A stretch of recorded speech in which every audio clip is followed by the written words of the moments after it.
Ya, Assalamualaikum warahmatullahi wabarakatuh. Kita bertemu lagi ya di chapter 5, yaitu quality job for entry level atau initial job for entry level. Jadi pekerjaan awal-awal kerja bagi seorang pengendali mutu. Kira-kira begitu ya. Jadi silakan disimak di PDF-nya ya. Nah, bagi yang belum punya PDF, segera kirimkan email ke saya ya. Nanti saya share untuk PDF-nya. Karena untuk belajar ini ya harus begitu, menyimak ya, membaca, menyimak, mendengarkan ya dari dua sumber. Oke, nah kita mulai saja ya. Yang pertama kita review kembali ya tentang job coverage atau lingkup pekerjaan seorang pengendali mutu atau lingkup pekerjaan pengendalian mutu ya, karena pengendali mutu ya mungkin nggak semuanya dikerjakan kan. Nah, kita lihat ya ada 6 jenis pekerjaan quality ya, kita ulangi lagi aja ya. Yang pertama ada 4P dan 2C ya, parts, proses, product ya, product development. Kemudian 2C-nya adalah claim atau complaint dari customer. Kemudian compliance. Nah, seperti itu ya. Nah, kita lihat di slide-nya. Nah, masing-masing bagian itu, masing-masing pekerjaan itu tentunya punya sifat yang berbeda-beda ya. Tidak bisa di semua sama. Ya, enggak, lain-lain lah itu pasti.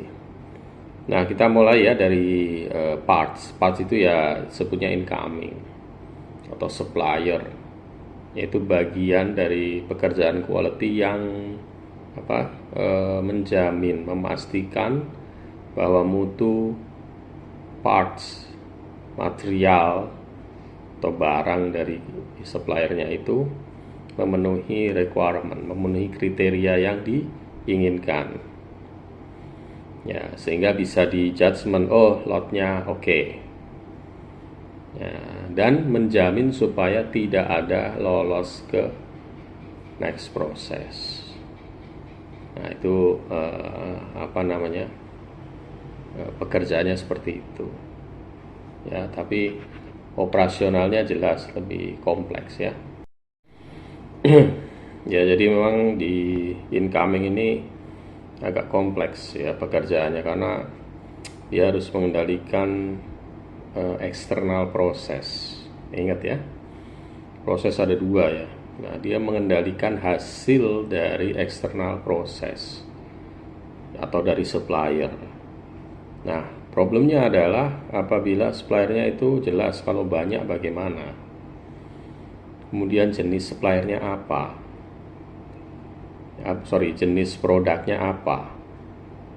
Ya, ada direct parts, ada indirect misalnya kan. Kemudian jenis suppliernya bagaimana? Apakah dia direct, punya factory sendiri? Bukan direct ya. Dia punya factory sendiri, atau dia adalah sebuah perusahaan yang broker atau pihak ketiga ya, semacam gitu. Nah, apakah dia lokal atau dia dari overseas?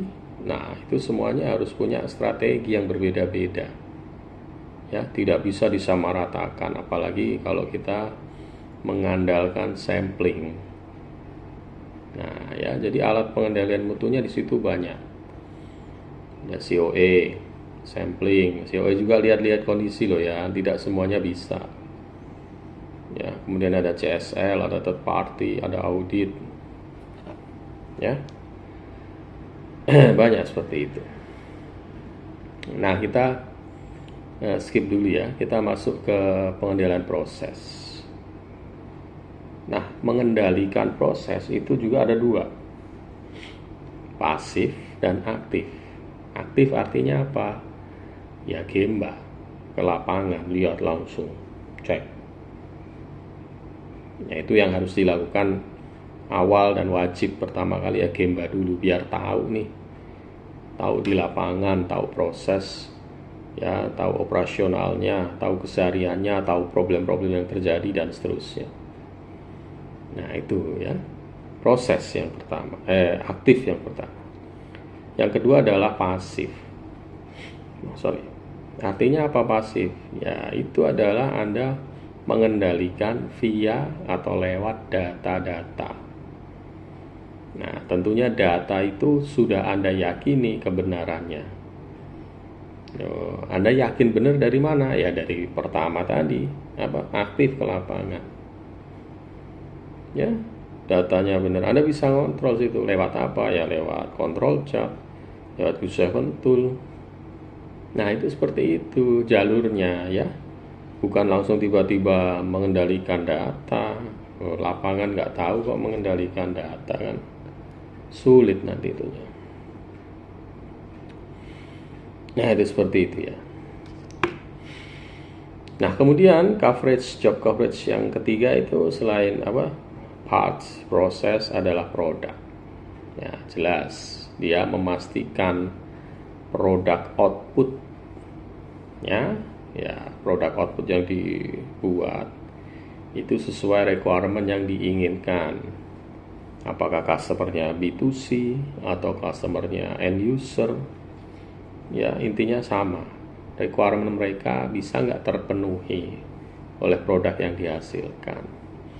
Ya cara memastikannya ya sampling, ada measurement pengukuran, ada functional test, ya kemarin kita udah bahas ya, ada visual checking, ya kemudian apa lagi, ada simulation test, reliability test, ya banyak macam-macam lah.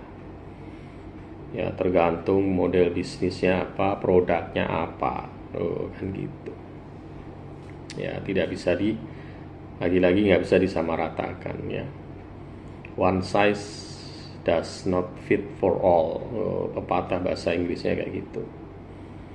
Ya sama itu nanti kalau saya bicara agak di luar konteks. Alat pengendalian mutu ya nggak bisa dipakai. Maksudnya harus pakai ini bagus ya belum tentu.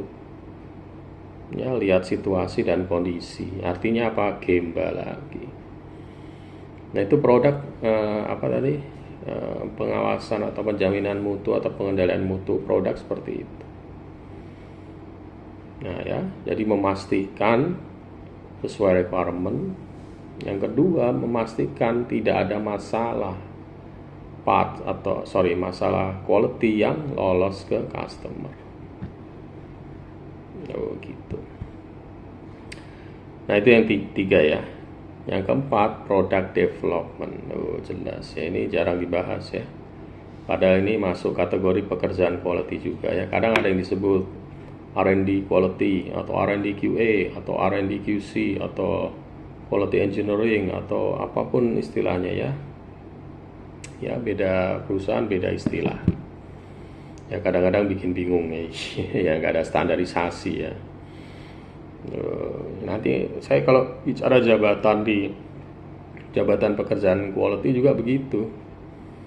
Pekerjaannya ini tapi namanya apa?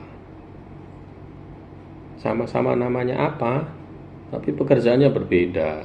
Aneh kan? Oke lah kita balik ya. Nah, product development apa itu? Ya, prototyping, trial run, evaluation product, evaluation process. Namanya bikin sebuah produk massal, itu kan ada step-stepnya, panjang stepnya ya. Kalau di industrial engineering mungkin dibahas ya, kemudian di teknologi pangan mungkin ada dibahas juga. Ada tahap prototyping, kemudian ada tahap pre-evaluation, ada tahap namanya trial, kemudian pre-evaluation. Habis pre-evaluation ada pre-mass production dan banyak macam-macam. Istilahnya kadang berbeda-beda ya. Nah, setiap tahap itu harus dilakukan konfirmasi, memastikan bahwa sebuah produk baru itu layak masuk ke step-step selanjutnya. Loh, siapa yang mastiin? Ya orang quality. Pasti betul. Oke, judgement. Oh, di situ kan. Peranan krusial, peranan penting. Ya. Termasuk juga misalnya ada engineering modification ya. Suatu istilah yang ya banyak dipakai. Ya, apa istilah maksudnya apa itu? Yaitu adanya perubahan material terutama ya pada step mass production atau produksi massal. Jadi produksi dua massal udah banyak, tiba-tiba ada perubahan nih. Ya, perubahan itu banyak sebabnya. Misalnya karena permintaan customer, karena supplier sulit untuk memenuhi kebutuhan, karena ada cost reduction, kemudian ada namanya design modification, atau ada kombinasi di antara empat ini. Nah, itu seperti itu. Nah, engineering modification itu kan sebuah perubahan ya, harus dipastikan bahwa itu tidak berdampak. Siapa yang mau memastikan? Ya orang quality. Oh iya nih nggak berdampak, atau malah hasilnya lebih bagus. Oh, bisa kayak gitu. Atau sebaliknya, nggak bisa ini ya, dampak atau efeknya malah apa ya, krusial nih bagi end user. Jadi bisa timbul pertanyaan nantinya. Nah, itu bisa kayak gitu. Ya itulah quality ya, peran quality di product development. Ya penting juga. Ya, itu 4P tadi ya. Apa tadi? Parts, process, product, dan product development. Nah, kemudian yang dua lagi, 2C ya. Komplain atau klaim dari customer, dan yang terakhir adalah compliance. Nah, kalau kita bicara namanya compliance itu adalah regulasi, aturan, standar. Ya, jadi kadang-kadang kalau di beberapa perusahaan dia nyebutnya bagian quality standard. Ada yang bilang ini bagian regulatory. Ya, sebetulnya sama, cuman kan kadang standarnya yang isinya lain-lain ya.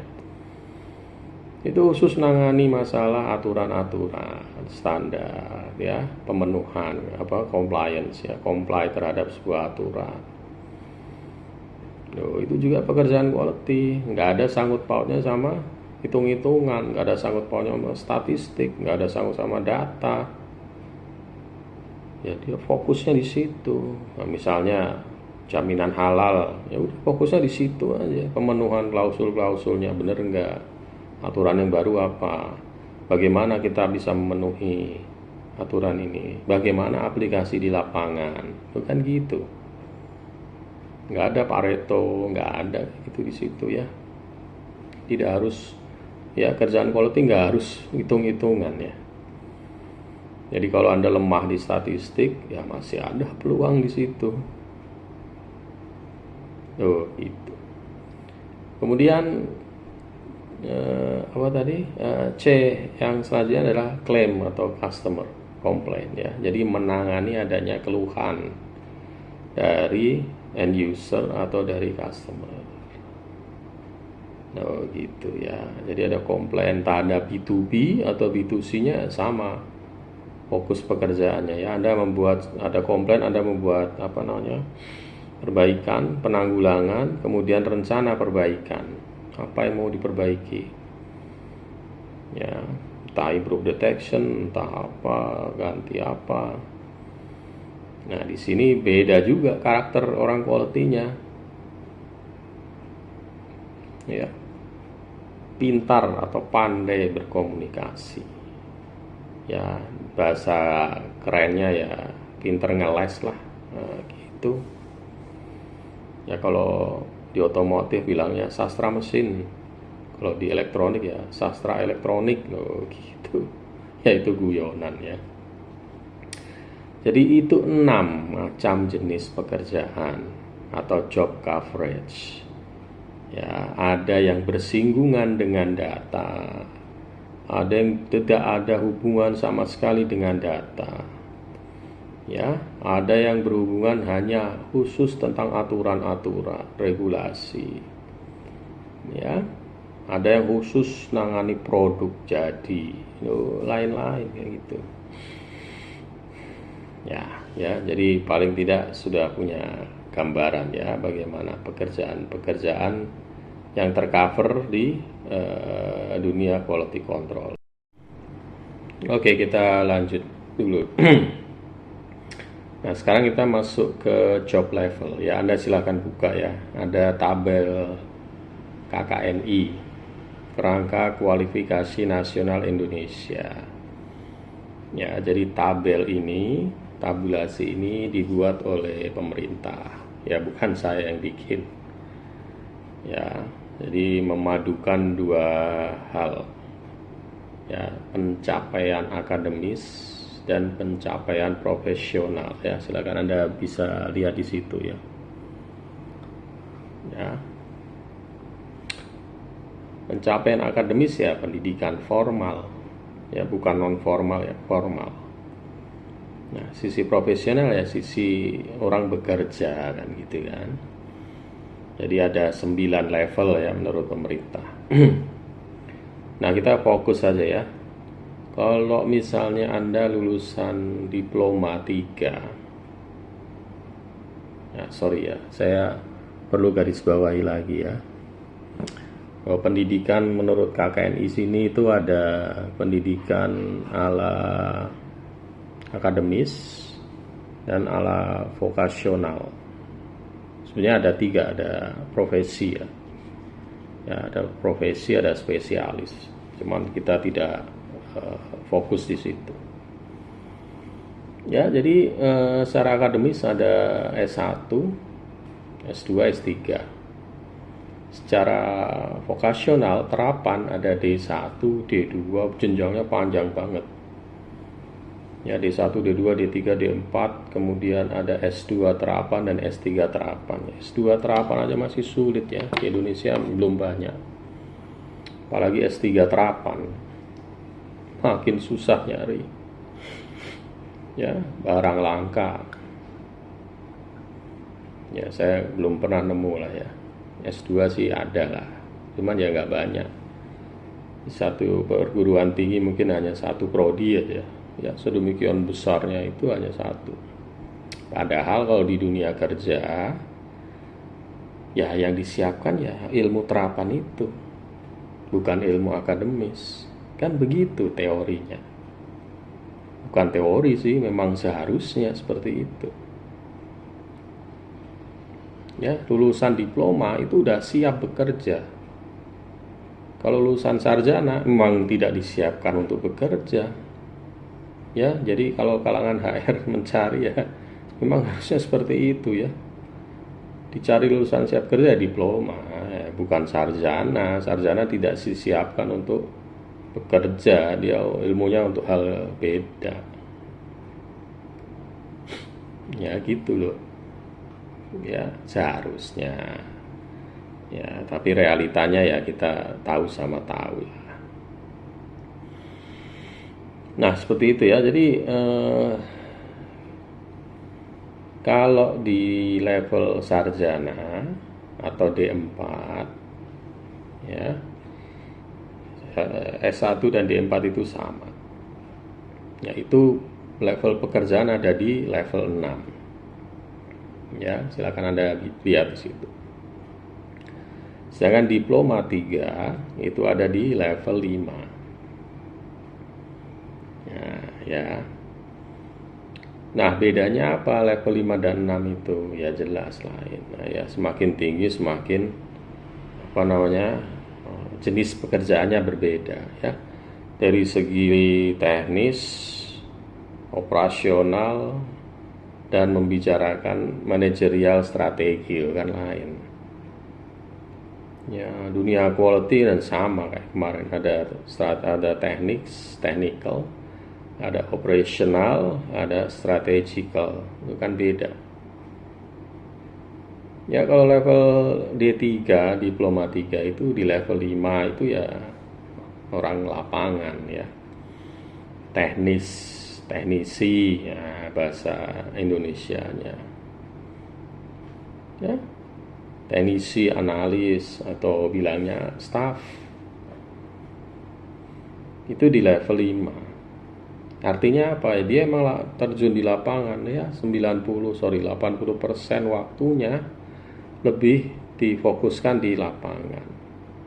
Di lapangan itu bukan hanya di proses ya, di laboratorium, itu juga di lapangan. Artinya apa? Berhadapan langsung dengan produk. Ya, berhadapan langsung dengan proses, berhadapan langsung dengan inspection, berhadapan langsung dengan problem, quality problem, berhadapan langsung dengan perbaikan. Ya, bahasa kekiniannya ya garda terdepan, gitu kan. Itu di level 5. Nah, level 6 ya sedikit berbeda dia. Ya, lebih banyak supervision dan ada pekerjaan pengawasan. Ya, supervision artinya apa? Punya anak buah yang harus diawasi, kerjanya bener nggak nih ya, selain pekerjaan teknis tentunya. Nah, nanti kita bahas ya di apa namanya, di halaman-halaman selanjutnya. Itu beda ya. Jadi S1 itu ya supervisory level lah, kurang lebihnya. Kalau diploma 3 itu ada di teknisi atau staff. Nah, memang seperti itu. Ya, saya banyak nanya ke kalangan praktisi. Idealnya di mana sih mereka itu? Ya, kalau dibilang survei ya enggak juga lah. Kita hanya diskusi ya, ngobrol, ya mencari realita. Ya, mereka bilang seperti itu ya, kalau enggak di supervision ya di technical. Ya, jadi mencari kesesuaian atau vertical matchingnya di mana nih? Ya, jangan sampai Anda lulus S1 ngelamar di posisi 8. Itu vertical mismatching. Lack of knowledge, less of experience. Anda baru sarjana ngelamar jadi CEO misalnya. Ya kalau diterima ya syukur, tapi ya hati-hati. Karena belum waktunya ya. Belum waktunya secara mental, secara knowledge, secara otak ya belum matang. Ya, sehingga yang terjadi nanti fatal. Ya, jangan kesusu atau orang bilang ya. Nah, itu seperti itu. Ya, karena banyak orang lupa faktor-faktor yang justru memegang peranan penting.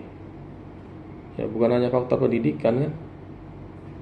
Anda lulus S2 misalnya umur 23 lulus S2 misalnya, harusnya di sini di mana? Ada di level S2 itu mana misalnya? Level 8 misalnya. Kira-kira bisa nggak gitu? Ya menurut teorinya gitu, tapi kan harus ada tambahan lagi. Bukan hanya dari sisi keilmuan, pengalaman di lapangan, kematangan emosi. Terus yang saya bilang tadi, otaknya belum mencapai kematangan, belum matang berpikir. Nah, itu fatal nanti akibatnya. Jadi ya itu harus mengikuti. Ya, mengikuti satu memang capability individu ya, orang. Terus kemudian capability yang diinginkan oleh lapangan kerja, diimbangi dengan pengalaman. Kan gitu ya. Jadi jangan buru-buru ya. Ya, jadi KKNI memang dibuat sebagai guidance ya, pedoman atau arah ya, bagaimana sebetulnya Anda berkarir. Gitu ya. Jadi jangan salah kaprah. Nah, di ranah quality sendiri, untuk entry level atau pemula. Ya, asumsi Anda seorang sarjana, misalnya. Anda bisa masuk menjadi seorang supervisor atau di level 6 ya tadi ya, atau di level 5. Ya, gitu kan. Nah, misalnya Anda seorang diploma, lulusan diploma 3, berarti Anda seharusnya atau sebaiknya ada di level 5. Atau bisa ke level 6 juga. Nah, itu menurut KKNI ya. Nah, kalau mau jadi managerial level ya tentunya harus bekerja dulu ya, tidak bisa entry level baru juga kerja langsung ke situ ya, fatal nanti. Nah, itu seperti itu ya. Cuman realitanya kan enggak gitu. Ya, saya ngomong bicara apa adanya ya. Apalagi di daerah industri di Bekasi, Cikarang, Kerawang ya. Kadang-kadang lowongan buat ya KKNI level 4 atau level 3 itu juga terambil oleh sarjana, oleh diploma. Ya, karena banyak faktor sih sebetulnya kayak gitu ya. Satu, perusahaan tidak mau nyari yang fresh grade, maunya nyari yang pengalaman. Dua, karena kemampuan atau minder, nggak pede lah ngelamar di sesuai dengan requirement dia ya, takut bersaing ya, turun itu ada. Limited opportunity ya, lowongan yang tersedia hanya adanya itu. Itu juga ada juga ya, banyak faktor. Nah, yang dibicarakan di atas tadi ya idealnya kayak gitu. Tapi kalau nggak ideal, bagaimana ceritanya? Ya, tetap bahwa namanya fresh grade itu perlu pengalaman. Ya, pengalaman itu bisa dicari, didapatkan idealnya sesuai dengan apa yang dia capability-nya bisa. Tapi kalaupun nggak bisa, ya yang ada apa? Level bawahnya, ya udah mau gimana lagi? Ya, mencari pengalaman dulu di situ ya. Atau bisa dengan cara yang lain. Anda lulus sekolah menengah atas, menengah kejuruan, bekerja dulu sesuai dengan level Anda, berarti ada di level berapa? Level 3 atau level 4 ya KKNI. Kemudian kuliah lagi. Ya, entah diploma, entah strata 1, serah. Ya, peningkatan karir, jalur seperti itu banyak. Ya, banyak kayak gitu. Ya, cuman masing-masing tadi ada plus minusnya ya. Namanya orang kerja ambil kuliah itu nggak gampang. Satu. Yang kedua, pola bekerjanya. Apa artinya pola bekerja itu? Anda jadi di level operator, level inspektor bertahun-tahun, kemudian Anda lulus menjadi sarjana misalnya kan? Itu harus merubah pola pikir, merubah pola bekerja ya. Dulunya bekerja rutin ya, sedikit merencanakan, sekarang berubah. Anda lebih banyak di perencanaan, lebih banyak di supervision ya, lebih banyak di hal-hal operasional, bukan teknis lapangan lagi. Nah, itu seperti itu nanti tantangannya, karena kadang kelihatan dari cara melamar kerjanya itu masih ala-ala dulu, belum sampai bahwa dia lupa kadang-kadang ya, bahwa saya itu sarjana loh, atau saya lulusan diploma 3 atau 4 loh udah ya, nulis nah, itunya kelihatan ya. Tapi Anda silakan ya mencari cara lah menulis lamaran ya. Banyak ya Pak yang bener tuh pakai ATS atau non ATS, sama aja lah. ATS non ATS bikin pusing sendiri kan. Ya udah ngelamar pakai 2 email ya, satu ATS satu non ATS gitu aja kok repot kan.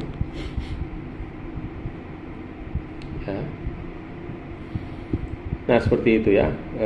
Jadi ada namanya KKNI ini, waktu kuliah harusnya diajarin supaya Anda tidak mengalami namanya vertical mismatching. Ya, Anda benar-benar siap apa yang disiapkan. Begitu ya. Oke, kita lanjut ya. Learning sequence. Nah, learning sequence ya, urutan belajar. Nah, ini saya sekaligus reminder ya bahwa yang saya sampaikan di materi-materi ini ya, tidak semua materi yang populer di dunia quality itu saya ajarkan. Kenapa seperti itu? Karena sudah ada orang lain yang mengajarkan. Ya, jadi gampangnya adalah Anda belajar di sini, belajar di tempat orang lain juga. Yang saya ajarkan ini justru tidak pernah diajarkan, diomongkan, dibicarakan di tempat lain. Ya, formal non formal Anda sulit menemukan. Ya, itu kita kan visi dan misinya adalah menambal dan menambah kekurangan. Jadi Anda tuh belajar quality itu bisa paham komprehensif, sudah menyeluruh kan gitu kan. Nah, itu ya, jadi learning sequence ya, urutan belajar ya, seperti yang saya sampaikan di awal ya. Anda tahu sejarah quality, silahkan cari di luar. Nah, konsep quality sendiri gimana? Ada technical, ada operation, ada strategi. Nah, itu dibahas di bab 1 ya.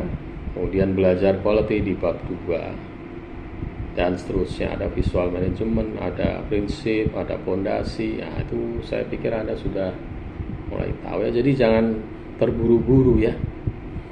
Belum apa-apa udah loncatnya jauh. Itu yang terjadi sekarang kan kayak gitu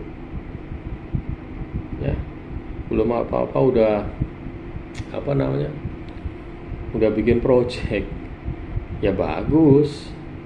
Saya tidak mengatakan itu jelek, enggak, bagus, tapi kan ada tapinya, lebih bagus kalau Anda belum mengerjakannya dulu kan gitu kan. Karena Anda harus belajar apa-apa dulu kan gitu. Ya. Jadi learning trap ini adalah sesuatu yang nyata terjadi ya. Overspeed, terlalu cepat kadang-kadang ya, tinggalan. Nah, kita masuk materi yang selanjutnya yang justru jauh lebih menarik. Earlier job, pekerjaan awal. Nah, ini saya awali dengan namanya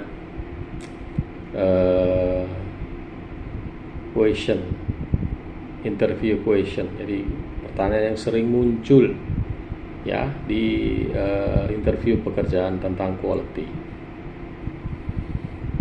Saya tidak menyampaikan atau membahas tentang apa kelemahan Anda, kekurangan Anda apa, motivasi Anda kerja apa. Lah, itu urusannya HRD, nanya kayak gitu. Itu bukan ranah saya.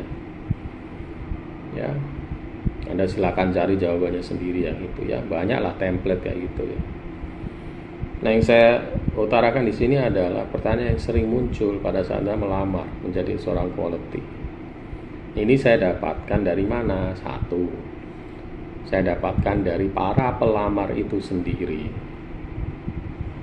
Ya, mereka bercerita ke saya, Pak, dulu saya pernah melamar di Anu. Pertanyaannya kayak gini, Pak. Saya jawab kayak gitu, benar atau enggak ya? Atau saya berapa pertanyaan ini dan saya nggak bisa jawab. Saya bingung menjawabnya. Itu banyak. Ya. Yang kedua, dapat dari mana? Ya dari yang interview. Siapa ya? Praktisi lah. Apa ya topik menarik yang mau Anda tanyakan? Oh, ini. Saya suka nanya yang ini. Kalau nanya yang itu, mereka pasti bisa jawab. Tekstual. Ya, atau theoretical mereka oke lah. Nah, itu ada kayak gitu ya. Nah, kita bahas ya.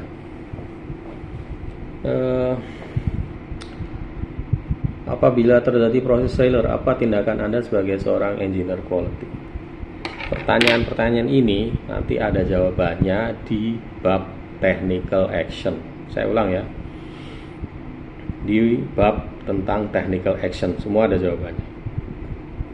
Cuman saya membahas pertanyaan, kenapa ditanyakan kayak gitu? Ya, Jadi kalau ada proses failure, tindakan Anda apa? Ini memang kerjaan QC sehari-hari. Ada masalah, lu orang QC dong panggil. Anda nggak ngerti, bingung, ngapain ya saya dipanggil? Saya harus ngapain nih? Saya harus melakukan tindakan apa? Ya, itu kerjaan quality. Ada masalah di proses, orang quality panggil, itu turun tolong dia kasih lihat apa tindakan Anda. Ada problem, ya udah lolos, udah bukan lolos, udah dari pagi nih kayaknya udah sampai barang jadi nih, tindakan Anda apa? Begitu ya, ini karena kerjaan sehari-hari loh ya. Oke, pertanyaan selanjutnya ya. Apa yang Anda ketahui tentang quality standard? Ini saya acak ya. Jadi saya tanyakan pasti. Tidak mungkin tidak ditanyakan. Apa yang Anda ketahui tentang halal? Oh, halal itu adalah ini Pak, konsep memastikan apalah gitu. Ya tentunya seperti saya bilang ya, ada di level awareness. Ya, tahu, ngerti. Nah, ditanya tujuannya adalah untuk ini Pak. Oke, good nih, berarti tahu nih orangnya ngerti. Nah, kan gitu kan. Kemudian bagaimana membuat judgment quality? Bagaimana Anda memastikan bahwa lot ini oke, lot itu reject? Apa panduannya? Bagaimana Anda bisa membuat keputusan seperti itu? Anda harus bisa jawab. Lot itu dianggap oke apabila samplingnya memenuhi persyaratan dan tidak ditemukan problem misalnya gitu. Nah, kalau ditemukan problem, apa tindakan Anda? Oh, itu kan pertanyaan ada di situ kan. Bagaimana cara mengendalikan mutu part stok produk? Ya. Mutu part, ada masalah tadi. Partnya bermasalah, tindakan Anda apa? Anda QC engineer quality, sampling di incoming ada masalah, tindakan Anda apa? Oh, itu jangan dijawab, dikembalikan ke supplier Pak. Wah, itu benar tapi salah banget. Ya, itu kenapa ya? Karena realitanya yang dibalikin ke supplier itu hanya 1% mungkin, karena yang lain itu sulit dibalikin ke supplier, sulit, bahkan tidak bisa. Gitu ya, nanti kita bahas di technical action. Nah, kurang lebih pertanyaannya kayak gitu. Jadi pertanyaan itu seharian ya, Anda ngerti nggak pekerjaan sehari-hari quality? Anda ngerti nggak yang dihadapi setiap hari? Ada masalah sehari-hari, apa tindakan Anda? Itu yang dicari tahu. Anda ngerti nggak sih kayak gitu? Konsepnya tahu nggak? Nggak sampai paham loh ya. Konsepnya ngerti nggak? Tahu nggak? Ya di situ. Kalau Anda bisa menjawab itu kan berarti oh ini anak bisa tahu nih, ngerti nih konsepnya, udah tahu alurnya. Ya, jadi kalau kerja lebih enak diarahin. Karena Anda sudah tahu. Gitu loh ya. Ya, jadi poin pertanyaan ini adalah pertanyaan yang berkaitan dengan pekerjaan teknis sehari-hari seorang engineer quality. Untuk mengetahui sejauh mana seorang kandidat pekerja quality mengerti akan gambaran pekerjaan sehari-harinya nanti, itu yang saya sampaikan tadi. Gitu, itu aja kuncinya ya. Nah, oke ya, kita lanjut ya. Common mistake, kesalahan utama. Kesalahan utama seorang fresh graduate atau kesalahan yang terjadi atau kesalahpahaman. Ya, yang pertama adalah tentang understanding the job atau memahami ya pekerjaannya. Ya, karena banyak yang berpikiran bahwa quality itu identik dengan data perbaikan. Ya, itu benar, tapi benarnya hanya sebagian. Kalau kita mengacu kepada job coverage tadi, seberapa persen ya yang bersangkut paut dengan data dan perbaikan. Nah, kemudian ya yang sering disalahpahami adalah bahwa data-data itu sudah dianggap benar dan itu terbawa ke pekerjaan. Gitu ya, sehingga mereka tidak mengerti bahwa seharusnya mereka harus melakukan double check, cross check, verification. Nah, bahasanya kayak gitu ya. Kenapa bisa seperti itu ya? Karena pengajaran yang terjadi, pengajaran yang terjadi selama ini tidak pernah mencari tahu asal usul data. Mereka taunya data itu udah ada, ya udah nongol aja angka-angkanya, gitu loh. Padahal ya itu seharusnya data itu diyakinkan dulu. Dari mana ini ngambilnya? Bener nggak ini? Oh, ini gitu kan. Jadi hati-hati ya kalau Anda bekerja nanti ya. Jangan serta-merta percaya. Ya, kalau Anda pernah melakukan namanya Gemba dulu, ya Anda akan tahu, oh data ini, ya oke, data ini outlier nih, aneh nih. Oh memang begitu kadang-kadang. Anda tahu ceritanya. Jangan ditelan mentah-mentah. Ada namanya data deception ya, tipuan data. Hati-hati di situ. Belum tentu menggambarkan keseluruhan yang terjadi di lapangan. Ya, hati-hati. Kemudian tentang improvement job, nah seperti yang saya bilang sebelumnya, pekerjaan perbaikan seolah-olah menjadi beban orang quality. Iya, betul. Tapi jangan salah, itu pekerjaan oke lah. Karena ingat ya, dua tanggung jawab utama seorang engineer quality itu adalah pengendalian mutu dan quality judgment.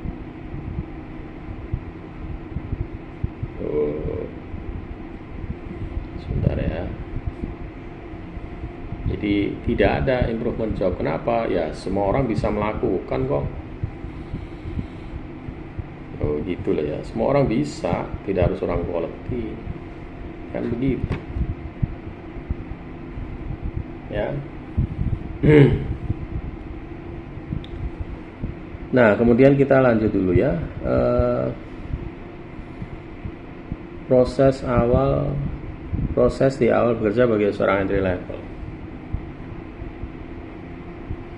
Step-step bekerja di awal step bekerja bagi seorang engineer quality di awal bekerja atau pada saat dia internship. Ya, bagi orang yang belum internship, ini salah satu cara yang bagus. Ya, jadi ada 4 langkah. 1. Learning alias Gemba alias observasi ke lapangan.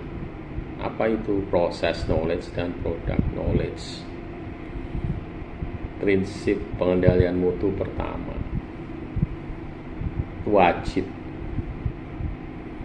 ya, hari pertama kenalan sana sini oke. Setelah itu ya ini learning, Gemba, observasi, proses knowledge, product knowledge. Yang kedua, ikut melakukan inspeksi. Oh gitu, ikut melakukan inspection. Dari mana? Dari mulai sampling yang diambil yang mana sih? Anda bisa baca SOP-nya, tapi aktualnya bagaimana? Bener nggak seperti itu? Ya, sampling, kemudian inspection. Inspection di situ ada apa? Ada pengukuran. Ya, measurement. Measurement itu apa artinya? Anda berhubungan dengan namanya SOP lagi. Anda berhubungan dengan namanya parameter yang diukur. Anda berhubungan dengan alat ukur. Artinya apa? Fondasi pengendalian mutu itu Anda belajar lagi di situ. Loh, kan gitu loh ya. Kemudian jangan lupa Anda akan belajar membuat quality judgment. Oh gitu. Judgment part itu gimana? Parameter oke-nya apa? Ini kalau ada defect masuk minor, major, atau critical. Dari inspeksi inilah Anda tahu. Oh gitu ya. Tanpa Anda belajar ikut inspeksi, ya gimana Anda mau jadi orang quality? Ya, karena suatu saat nanti Anda akan belajar atau terpaksa atau dipaksa untuk membuat namanya SOP. Anda dipaksa untuk membuat namanya specification. Gimana? Nah, kalau nggak pernah gini ya nggak bisa. Ya, membuat ikut melakukan namanya inspection. Ya, gitu ya. Jadi udah lapangan tahu, Anda melakukan kegiatan inspeksi bersama-sama inspektor. Jadi Anda tahu, ngambilnya itu, cara ceknya kayak gini ya, judgementnya kayak gitu. Nah, kemudian yang ketiga baru namanya reporting, pelaporan. Ya, laporan itu ada namanya record. Ingat ya, apa kemarin? Basic fundamental, fondasi.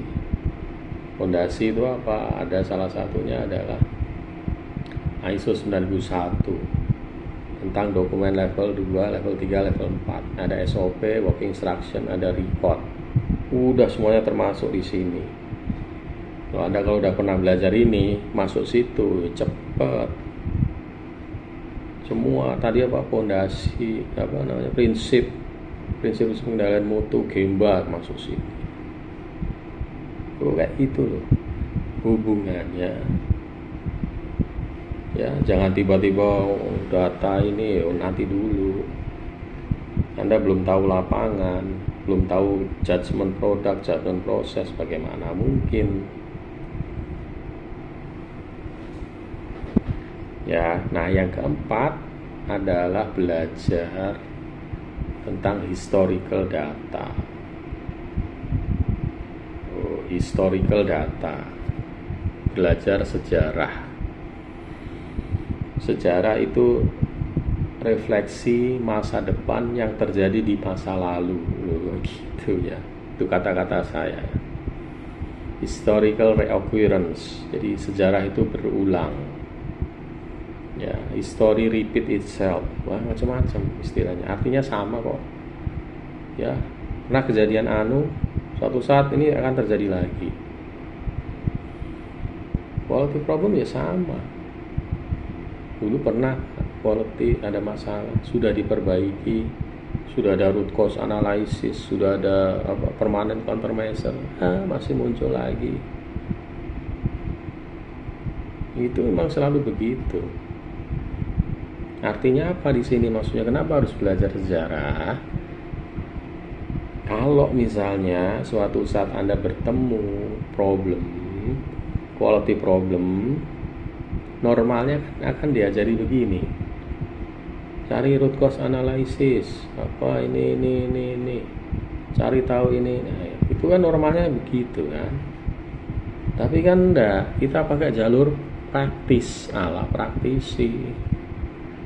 Apa ya ini? Historical data. Dulu pernah terjadi kejadian sama enggak? Dulu pernah nggak kejadian yang mirip? Dicari tahu di situ. Oh, pernah ini dulu nih. Nah, udah pernah terjadi perbaikannya. Oh, ini harus perbaiki kayak gini. Jadi Anda mulai menyelesaikan masalah itu tidak dari nol. Tidak dimulai dari ketidaktahuan. Tapi dengan membaca sejarah, Anda itu sudah tahu sebagian ceritanya. Loh gitu loh. Bayangkan Anda mulai dari nol, apalagi Anda orang baru. Kelar berapa lama kayak gitu.